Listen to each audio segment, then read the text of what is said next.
Evandro Cine. Agora programa Os Pingos nos Is. A gente segue nessa cobertura especial todas as informações, atualizações sobre a escalada de tensões no Oriente Médio, que viveu momentos de terror nesta terça-feira, madrugada de quarta, no horário local. O Irã disparou cerca de 200 mísseis contra Israel, onde as sirenes de alarme antiaéreo soaram em todo o país. Civis foram comunicados sobre esses ataques e foram aconselhados a buscar abrigos antiaéreos. Dezenas de explosões foram ouvidas, principalmente sobre Jerusalém e Tel Aviv, onde os serviços de emergência relataram que 2 pessoas ficaram feridas. Em terra, um atirador matou pelo menos 8 pessoas em uma estação de trem em Jaffa, que fica no sul de Tel Aviv. A gente vai receber muitos convidados, pessoas que estão em Israel, vão trazer a situação de momento por lá. Antes disso, deixa eu acionar o Roberto Mota ao vivo. Mota, seja bem-vindo. Ampliação do conflito, a gente vem acompanhando isso há várias semanas. Queria que você trouxesse a sua análise, o que representa essa ofensiva do Irã. Israel já anunciou que haverá retaliação, haverá uma resposta robusta, Mota. O mundo está às vésperas de uma guerra, Caniato. Como muitos haviam previsto, essa guerra envolve o Irã. A ditadura fundamentalista dos ayatolás acaba de lançar o maior ataque de mísseis balísticos da história contra Israel. Foram quase 200 mísseis lançados contra o Estado judeu. Israel tem 3 sistemas de defesa aérea: o Iron Dome, que protege contra foguetes de curto alcance, a Funda de Davi, que protege contra mísseis de médio alcance, e a Flecha, que intercepta mísseis balísticos, como esses que foram lançados do Irã e que passam por fora da atmosfera terrestre. A maioria dos mísseis que são lançados contra Israel costumam ser interceptados. Há informações também que o grupo terrorista Hezbollah, um grupo iraniano que é marionete do Irã, teria atingido com foguetes uma base da unidade de inteligência militar 8.200 em Giló. E os terroristas também dizem que atingiram a sede do Mossad, que fica nos arredores de Tel Aviv. Esses ataques foram confirmados por alguns contatos que eu fiz na área de defesa. Israel já está realizando operações no sul do Líbano contra o Hezbollah e há uma expectativa nos círculos de defesa internacional de que Israel irá retaliar contra o Irã de uma forma nunca antes vista. Pois é, como eu disse, a gente vai receber muitos convidados, pessoas que estão neste momento em Israel, como é o caso do Mauro Levenbuch, mora na cidade de Beit Yatir, que fica em Israel, a quem eu agradeço demais pela participação. Mauro, seja muito bem-vindo. Obrigado pela gentileza em atender a produção da Jovem Pan News. Queria que você nos contasse como você e sua família estão, como foram esses ataques que aconteceram em várias localidades de Israel. Vocês estão protegidos? Foram avisados a tempo? Como souberam desse ataque? Bem, boa noite, boa tarde para vocês. Eu com minha família, nós estamos comemorando o nascimento de mais uma netinha nossa na casa da minha filha, que fica aos arredores, perto de Ashkelon, e nós ouvimos também a sirena e também recebemos pelos celulares o aviso para entrar no abrigo, porque tem um aplicativo que manda para as pessoas quando entrar, quando pode já sair, e a gente ouviu a sirene também. Então, todos nós, junto com os convidados, entramos no quarto de segurança. Todas as casas, a partir da guerra do Iraque, em 91, depois que foram construídas em 91, tem, por lei, uma obrigação de fazer um quarto, que é um quarto blindado, que dele você tem uma segurança de explosivo. Então, todos nós entramos no quarto e esperamos o aviso do telefone para poder sair. Então, todos estão bem. Agora, eu estou agora sentado na varanda da casa da minha filha e eu ainda estou ouvindo agora aviões aqui no céu, né? Passando aviões que provavelmente devem estar fazendo alguma atividade que nós não sabemos. Mauro Levenbuch, cidade de Beit Yatir. Onde fica essa cidade, Mauro? Beit Yatir. Só localiza a gente onde fica essa cidade, se fica próxima às cidades onde tiveram esses ataques de mísseis, principalmente Tel Aviv e Jerusalém. E queria que você me dissesse como foram os comunicados das autoridades de Israel. Chegaram pelo celular? Como vocês estão se organizando nesses comunicados que são feitos? Na verdade, vamos dividir as duas coisas, a pergunta por dois. Primeiro, as autoridades, isso daqui já é uma coisa que existe pelo que se chama da Defesa Civil, que todos nós estamos ligados por um aplicativo da Defesa Civil. E ele sabe onde eu moro, e ele me manda, localizando onde que eu estou, qual é o perigo que tem em volta de mim, e se eu tenho que entrar num quarto, e quando eu posso sair. Geralmente, o prazo é de 10 minutos, até que você possa sair.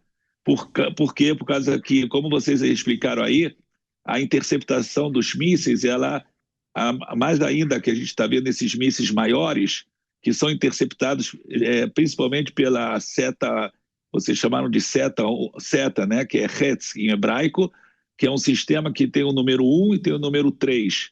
Então, eles interceptam o míssil no ar, mas eles têm todos os pedaços que caem e podem atingir. Inclusive, o único morto do ataque foi um palestino na cidade de Jericó, que um pedaço do míssil desse caiu nele.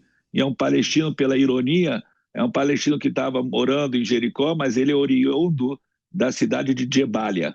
Agora, Beit Yatir, ela é um lugar que quase não é um pequeno povoado, nós temos 150 famílias, mas ele fica a 60 quilômetros ao sul de Jerusalém. Agora, as cidades mais perto nós são Beersheba, mas, na verdade, mais ao sul de nós existe a cidade de Dimona, que, por fontes estrangeiras, lá existe ou talvez uma das usinas de Israel nucleares, e também uma base do exército, da aviação. Então, às vezes, a única vez que teve sirene foi na vez passada, os ataques iranianos passados, que foi mais ou menos em abril, 13 de abril, se eu não me engano, então que eles também lançaram. Então, esses mísseis passaram acima das nossas cabeças. É claro que teve dois que foram interceptados e pedaços deles caíram próximo mais ou menos a uns 12 quilômetros da minha casa, entendeu? Então, eu moro ao sul de Israel, que seria ao sul de Jerusalém e também entre Jerusalém e Beersheba. Estamos conversando com Mauro Levenbuch, ele que mora em uma localidade, um povoado ao sul de Jerusalém, relatando esses momentos de terror no país. Eu vou chamar os nossos comentaristas, Mauro, eles também farão perguntas a você. O Roberto Mota formulará a próxima pergunta. Você, Mota. Mauro, tem muita gente dizendo, pessoas das mais variadas origens e posições, que essa é a oportunidade para Israel reagir, retaliar ao Irã e neutralizar o Irã como uma ameaça.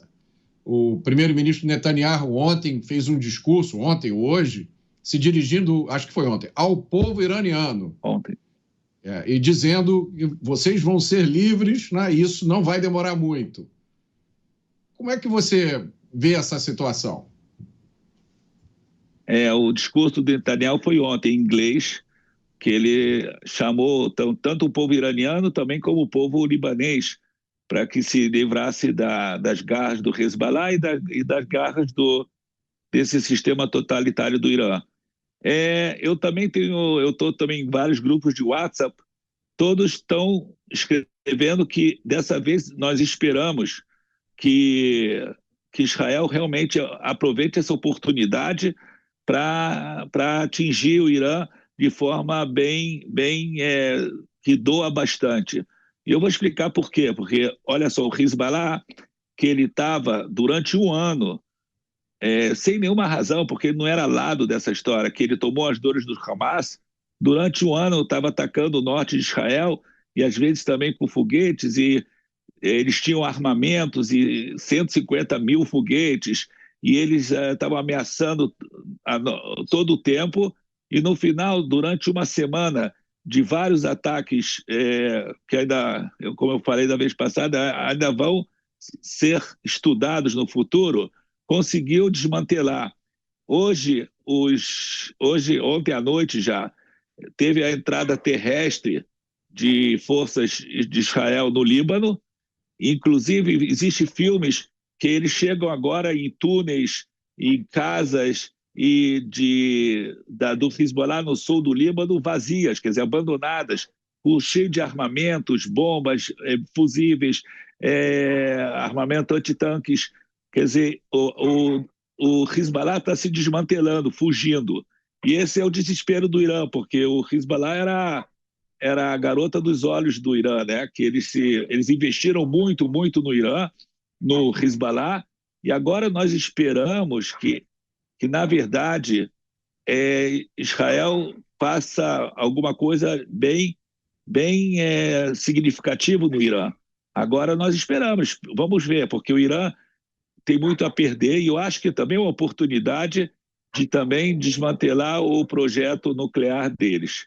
Eu acredito que nós temos muitas informações sobre isso. Você sabe que a penetração de informações dentro do sistema iraniano é muito, muito grande. Eu só quero lembrar no passado, quando Israel conseguiu trazer o arquivo o arquivo nuclear do Irã, conseguiram tirar de dentro do Irã dezenas, centenas de pastas e materiais sobre o sistema. Isso quer dizer que existem muitas informações. É claro que no final tem que ter uma possibilidade política mundial para nós podermos fazer isso, que é absurdo. Mas agora eu acho que o Irã fez um grande erro, porque ele deu essa legitimidade para Israel. E Israel tem que aproveitar isso. E eu espero também que os Estados Unidos não nos segure, porque no final das contas nós somos o nosso grande aliado, e os Estados Unidos têm que entender que o Irã é um perigo não só para Israel, como também para os nossos amigos, né, da Europa, que ainda não entenderam isso, porque, na verdade, todos esses mísseis eles podem chegar também na Europa e também nos Estados Unidos. E se eles não atarem nossas mãos, e eu acho que é uma grande oportunidade e há uma grande ansiedade que isso aconteça. E eu espero que aconteça. Mauro, muito obrigado pela gentileza em conversar com a nossa equipe. Fiquem em segurança, esperamos voltar a conversar em um outro momento, certamente um momento mais tranquilo e de paz. Então, até uma próxima, boa sorte. Boa noite também, e mais uma noite de milagres, né? Porque um ataque desse é uma coisa anormal, que na verdade não houve nenhuma perda alguns mísseis caíram em locais, tiveram alguns incêndios, mas isso é devido ao fato que o sistema ele calcula quando cai em lugares que não há perigo, mas às vezes cai em vegetação, em florestas, e isso causa incêndios. Mas isso aí a gente vai plantar de novo, vão crescer novas árvores, e a gente vai continuar vivendo bem. E, como você falou, vamos falar em momentos de paz e de grandes descobertas científicas, não só de guerras. Até uma próxima, Mauro. Boa sorte. Estaremos em contato certamente. Até a próxima. Bom, vamos falar sobre a situação e também as ações contra o Irã. A gente tem contato com um jornalista, Fábio Shapiro, que vai trazer as informações de momento em Israel. Fábio, seja muito bem-vindo. Obrigado pela gentileza em nos atender. Queria que você trouxesse suas informações sobre esses ataques que foram realizados pelo Irã. A gente tem a informação que a maior parte dos mísseis foram interceptados pelo sistema antiaéreo de Israel. Enfim, mas alguns teriam atingido o solo, pelo menos os destroços. Queria que você trouxesse as informações de momento aí de Israel. Bem-vindo mais uma vez. Obrigado pelo convite. É um prazer sempre atender a Jovem Pan. Cresci ouvindo vocês, é sempre um prazer. A questão aqui continua sendo um pouco complicada, não se tem muita informação. O que nós temos esses 181 mísseis do Irã, mísseis balísticos. Estamos acostumados a foguetes, dessa vez foram mísseis. dos que caíram alguns por todo em torno de Israel. O que nós tivemos de casualidade foi, e essa é a grande ironia que está sendo tratada aqui, é de que o Irã disse que fez o ataque em solidariedade aos palestinos, mas a única casualidade que nós tivemos aqui foi um palestino que era de Gaza, estava morando perto de Jericó, caiu um míssil em cima dele e, por enquanto, pelo que nós temos de informação agora, foi a única morte que aconteceu durante esse ataque. Foi por conta de um míssil que foi abatido, caiu esse pedaço do míssil em cima desse palestino que estava na Cisjordânia. Fora isso, hoje, um pouco antes, tudo isso começou mais ou menos lá pelas 6, 7 da tarde. O Hamas tinha publicado um apelo a seus seguidores, aos seus amigos, para causar mais ataques. Com isso, logo em seguida, perto de onde eu trabalho, na A24 News, nosso canal de televisão, 1,5 quilômetro mais ou menos de onde a gente trabalha, houve um atentado em Iafo, numa estação de trem, como se fosse um bonde daqui, em qual até muitos amigos nossos que trabalham com a gente, colegas, costumam ir nessa estação, e entraram 2 terroristas, um com uma faca e um com uma metralhadora, que me pareceu ter sido roubada de um soldado, atiraram, mataram 6, se tem mais ou menos uns 9 outros feridos, isso que as imagens realmente foram fortes nesse momento. Logo em seguida, meia hora depois, veio esse ataque do Irã, todo mundo correndo para o bunker. Eu cheguei até, na minha vinda de volta para casa, ver um dos mísseis que foi abatido no meio da estrada Ayalon, que é uma das principais aqui de Israel, num buraco imenso no chão. Daqui a pouco a gente vai tratar, inclusive, desse ataque a tiros que aconteceu em uma localidade no centro de Tel Aviv. Fábio, eu vou chamar os nossos comentaristas, eles também farão perguntas a você. O próximo é o Luiz Felipe Dávila. Dávila, por favor. Fábio, muito boa noite. Fábio, a grande pergunta é se esse ataque do Irã foi uma espécie de showdown para mostrar solidariedade ao Hezbollah e ao Hamas, ou se realmente o Irã vai cometer a loucura de tentar atacar Israel para valer, sabendo que hoje essa guerra da inteligência, Israel está anos-luz à frente do Irã e pode minar toda a sua instalação, por exemplo, nuclear. Então, como você vê esse ataque? Como esse showdown ou como parte de uma estratégia que vai escalando aos poucos? É uma situação realmente complicada aqui, porque nós sentimos que o Irã está assim acuado. Ninguém, nem em Israel mesmo, esperava um ataque ao Hassan Nasrallah, o líder do Hezbollah. Ele que era conhecido por não sair do bunker em que ele estava.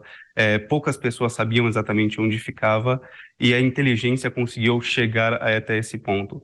Nesse mesmo dia, o Ayatollah do Irã foi para o seu próprio bunker e se escondeu. Isso se mostra que o Irã está pronto para atacar, só que a situação é um pouco mais complicada. Eu vi que vocês também colocaram a reação dos Estados Unidos, que também está querendo conversar com Israel para saber o que vai ser feito. O grande problema é que o Irã estava trabalhando por anos em uma guerra de proxy, uma guerra de procuração. E nesse ponto você tinha os Houthis, você tinha o Hezbollah, você tinha o próprio Hamas e vários outros grupos paramilitares trabalhando pelo Irã. No fato de que o grupo, o chefe do grupo de proxies está atacando um outro país que se pode dizer, de certa forma, que seria um proxy americano na região, ele força uma jogada ainda maior, por exemplo, dos Estados Unidos. E aí seria o ponto de entender o que vai acontecer aqui. Se os Estados Unidos não planejar alguma coisa com Israel, uma possível retaliação em que Israel já falou, o ministro da Defesa já falou que vai haver uma retaliação, o chefe das Forças Armadas também. Se não houver possivelmente uma retaliação, isso mostra que Israel está sozinho na região e isso complica muito a situação de Israel, mesmo com toda a inteligência, com armamento, falar para os inimigos de Israel que a situação está liberada. Fábio Shapiro, jornalista que está em Israel, trazendo as informações sobre essa escalada de tensões no Oriente Médio. Próxima pergunta, Cristiano Beraldo. Boa noite, Beraldo. Boa noite, Caneto. Boa noite, Fábio. Eu acho que nessa situação de Israel, o grande evento que atrapalha muito do ponto de vista da comunicação é a desinformação, é a quantidade de pessoas que acham coisas, que palpitam e falam grandes besteiras. Uma das besteiras que eu ouço muito é que, na verdade, essa guerra e o agravamento da situação, sobretudo agora com o Irã e o ataque ao Líbano, é uma estratégia de Benjamin Netanyahu de se manter no poder. Então, eu queria que você contasse para nós, para a nossa audiência, qual é a real situação política de Netanyahu hoje e o que ele ganha ou perde diante dessa situação agora com o Irã. Obrigado, Beraldo. A situação com respeito ao Netanyahu é um pouco clara. Ele tem muitos protestos aqui, ele mesmo foi para a ONU e houveram protestos contra ele lá. Esses protestos já vinham antes da guerra e se intensificaram agora nos últimos meses por conta de uma não solução da situação dos reféns. Se sabe que ele está nesse governo, nessa coalizão, que não é uma coalizão muito forte. Ele tem gente muito extrema, ele tem religiosos e ele tem que ficar se segurando para onde ele vai ficar. Ele não tem muitos moderados dentro do próprio governo, fora alguns membros do seu próprio partido. Então ele sabe que ele não vai durar muito e essa guerra serve também como uma possível última grande chance para ele se mostrar para o mundo, porque provavelmente após essa guerra o governo irá cair e vão haver novas eleições. Parte do grupo da coalizão dele durante a guerra, que incluía membros do centro, como o Benny Gantz, que é um dos líderes de partidos de centro, abandonaram e já foram pedir novas eleições. E que não vieram porque a coalizão ainda está mantida. Mas ele sabe que não vai durar muito. E o grande problema que a gente fica aqui é, quanto mais longo durar a guerra, mais tempo o Netanyahu vai ficar no poder. Porém, quanto mais longo, também pode ser que não tenha tanto país para manter. A população pode estar muito dividida a ponto de que seja difícil realmente governar o país. Mas, Fábio, justamente em relação a essa percepção que você tem da população, imagino que você tenha identificado as manifestações das pessoas nas redes sociais. O que o seu termômetro indicou em relação à percepção da população sobre a resposta de Israel, essa incursão terrestre no Líbano e, naturalmente, esse revide já anunciado ao Irã? Isso é uma questão muito interessante, para falar a verdade, porque você tem algumas populações diferentes. Você tem tanto extremistas de um lado, tantos extremistas do outro, direita, esquerda, religiosos, mas a questão do Líbano em especial, mais do que qualquer outra nesse exato momento, é muito positiva a uma incursão dentro do Líbano. É um ataque ao Hezbollah. A população do norte são cerca de 60 mil pessoas que estão fora das suas casas, seja em Kiryat Shmona, toda essa região norte de Israel, e que querem voltar. E essa população entende o perigo que está na região, porque o Hezbollah não é o Hamas, não são foguetes aqui, explosões aqui, ali. Claro que tem capacidade de fazer um 7 de outubro, mas já disse mesmo o próprio Netanyahu na ONU, o Hezbollah tinha capacidade de fazer muito mais do que um 7 de outubro. Então essa população entende e suporta, apoia essa situação no norte para poder voltar para suas casas em segurança, especificamente no norte. No centro, onde tem uma população que não é tão afetada, fora quando você tem um ataque como esse do Irã, ou eventual ataque do Hamas ou do Hezbollah, normalmente essa população é um pouco mais contra as ações do governo. Fábio, muito obrigado pela entrevista, por compartilhar a sua experiência com a gente. Continuaremos em contato e espero que você e sua família fiquem em segurança. Até a próxima. É um prazer, muito obrigado. Bom, a gente continua girando os nossos convidados. Roberto Gorenstein, ou Gorenstein, brasileiro que mora em Ra'anana, em Israel. Roberto, seja muito bem-vindo. Uma ótima noite a você. Obrigado pela gentileza em nos atender. Queria que você, antes de a gente analisar vários aspectos dessa escalada no conflito, trouxesse a informação onde você está, como foram as últimas horas, como vocês receberam os comunicados das autoridades de Israel para naturalmente se protegerem desses ataques aéreos do Irã. Boa noite, boa tarde para quem está no Brasil. Eu moro no subúrbio de Tel Aviv e eu trabalho muito perto de Tel Aviv. Vou te contar como é que foi o dia, que foi um dia especialmente complicado. Já de manhã houve sirenes, toda a região central de Israel, incluindo onde eu estava no meu escritório. Na hora que você está escutando uma sirene, você para, você tem que sair e ir para um lugar protegido. Já começamos de manhã com essas más notícias. E ao longo do dia ia piorando o sentimento. A gente recebeu a notícia que o Irã estava querendo atacar, que os Estados Unidos estavam avisando Israel que ia ter um ataque. E isso foi gerando um sentimento meio ruim entre as pessoas. As pessoas começaram a ir para casa. Vou ficar perto da minha família, vou ver como é que eles estão. Eu tenho filhos pequenos. Bom, eu tive o desazar de ter que ficar no trabalho por mais tempo. Até que saiu uma notícia de um atentado, que aqui a gente sofre muito quando tem atentados. Os atentados, eles doem muito nas pessoas, porque as pessoas são vítimas de terrorismo. 6 pessoas, eu li agora, 6 pessoas morreram e mais 9 ou 10 foram feridas, algumas graves. Um atentado que 2 palestinos entraram no trem e atiraram e foram matando as pessoas de 18, 20, 25 anos, jovens que estavam lá no horário errado, na hora errada.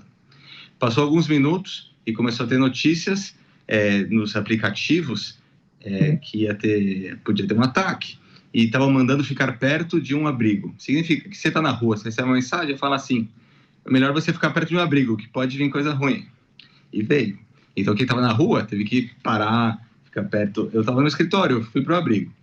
E não aconteceu nada. Depois eu desci, eu estava indo embora, e aí veio uma notícia no celular assim: vai ter foguete, vai para o abrigo já. E aí eu já estava na garagem, fiquei na garagem esperando, e começou a ter a sirene atrás de sirene, atrás de sirene.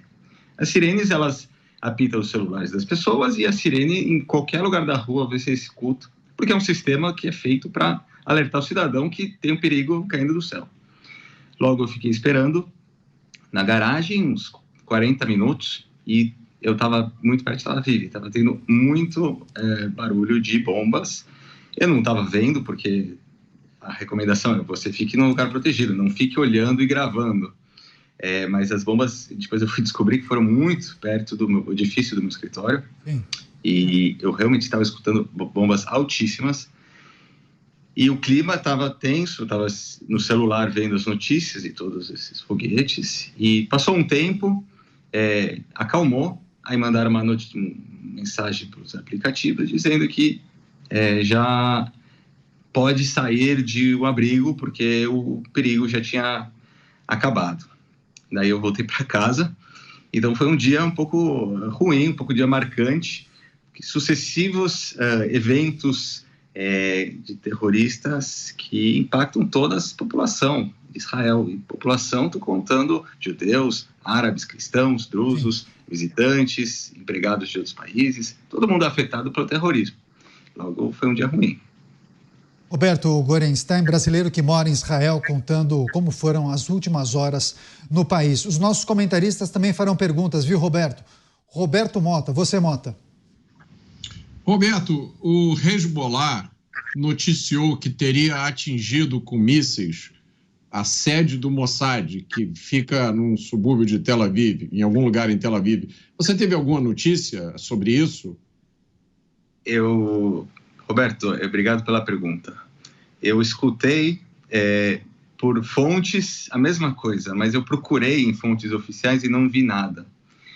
Pode ser que ocorreu algum dano, mas ainda não foi publicado. Essas notícias envolvendo assuntos militares e às vezes até envolvendo soldados que morreram, sempre existe uma censura militar que passa um tempo até que seja divulgado. eles fazem isso por razões estratégicas. Logo, eu não tenho como saber se foi ou não. Pelo que eu tinha visto, inclusive foi comentado, que não houve nenhuma vítima. O que houve foram pessoas que, na busca por abrigo, quando sai uma sirene, as pessoas às vezes têm pouco tempo para chegar no abrigo, seja um quarto, uma garagem ou um abrigo de algum prédio, e às vezes as pessoas caem ou sofrem algum um ataque de pânico, ou pode ter alguma coisa mais sensível ao coração, que a pessoa pode passar mal. Em relação a danos físicos, ainda não foi reportado nada, então eu não tenho nem como validar, nem como afirmar, nem negar o que estão se reportando. Mas eu ouvi falar que essas notícias vieram de fontes iranianas. Quando vem fonte iraniana, não é uma fonte confiável em relação ao que aconteceu aqui, mas precisamos aguardar.